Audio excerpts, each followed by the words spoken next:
Tumawid si Atami Karpi kasama ang kanyang aso papunta sa panig ng Soviet gamit ang kanyang mga travel documents. Bumisita siya sa dating kinatatayuan ng kanilang bahay kung saan siya nakatira noon kasama ang kanyang asawa at 2 anak.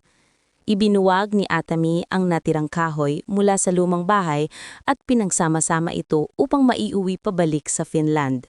Sa isang kulungan sa Siberia, pinalaya mula sa selda ang isang komandante ng Soviet Red Army na si Igor Draganov.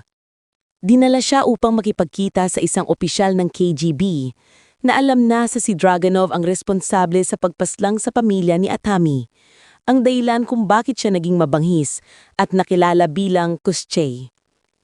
Inalok ng opisyal si Draganov ng bayad kapalit ng paghahanap kay Atami at pagpatay sa kanya ng tuluyan. Sinimula ni Atami ang paglalakbay pauwi sakay ng kanyang truck kasama ang lahat ng kahoy na nabawi niya. Nasundan siya ni Draganov at ng mga kauhan nito na handang patayin siya habang nasa truck. Nang maramdaman ng panganib, mabilis na pinatay ni Atami ang karamihan sa mga sundalo, kasama na ang pag-aararo sa isa hanggang kalagitnaan. Saka pinaandar ng malakas ang truck para tumilapon ng lalaki pabalik sa windshield ni Draganov. Matapos mapatay ang karamihan, itinutok ni Atami ang kanyang rifle kay Draganov, ngulit hindi niya ito kinilala agad kaya pinabayaan niyang makaligtas. Dumating ang mga kasamahan ni Draganov sakay ng motorsiklo at ipinagpatuloy nila ang habulan kay Atami. Narating ng mga biker si Atami at isa sa kanila ay nakabaril sa pisngi niya, pero hindi naman siya napahinto. Karamihan sa mga biker ay nauwi sa nadurog, nabaril, sumabog o napugutan ng ulo dahil sa mga paraan ni Atami. May isang pagsabog na nagpilit kay Atami na lumihis ng daan at apulahin ng apoy na kumakalat sa mga kahoy. Naglaan din siya ng oras para palamigin ang truck at gamutin ang sarili niyang mga sugat.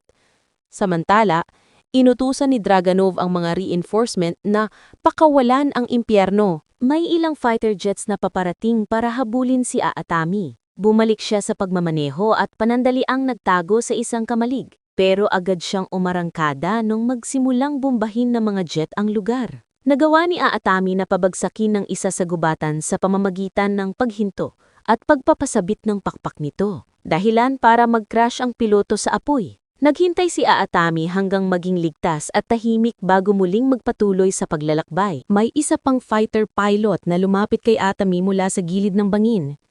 Naiwasan niya ang mga putok, kaya napilitang mag-eject ang piloto at hinayaang tinguloy ang jet papunta sa truck ni Atami. Binaril ni Atami ang isa sa mga strap ng kanyang truck at biglang promeno, dahilan para umusad ang ilang piraso ng kahoy at magsilbing rampa, kaya umangat ng bahagya ang jet bago tuluyang bumagsak. Dumating pa ang mas maraming jet at naghulog ng mga bomba. Napatay ang piloto at napilitang itulak ni Atami ang truck mula sa bangin papunta sa ilog. Nawala ang truck, pero nakaligtas si Atami, ang aso, at ang mga kahoy mula sa tubig.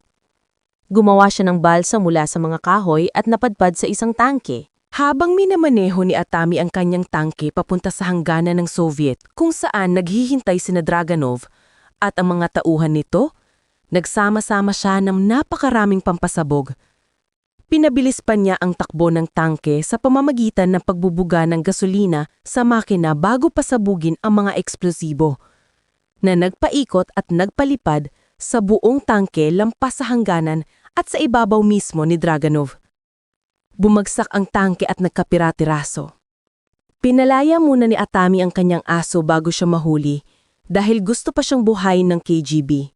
Dinala ni Draganov si Akotami bilang bihag sa isang tren pabalik ng Siberia kung saan malupit siyang hinahampas sa likod. Pumasok si Draganov at sinabi kay Akotami na siya ang pumatay sa pamilya nito. Naalala raw niya ito dahil ang taning mukhang hindi niya malilimutan ay ang panganay na anak ni Akotami na humarang sa kanya para protektahan ng ina at nakababatang kapatid.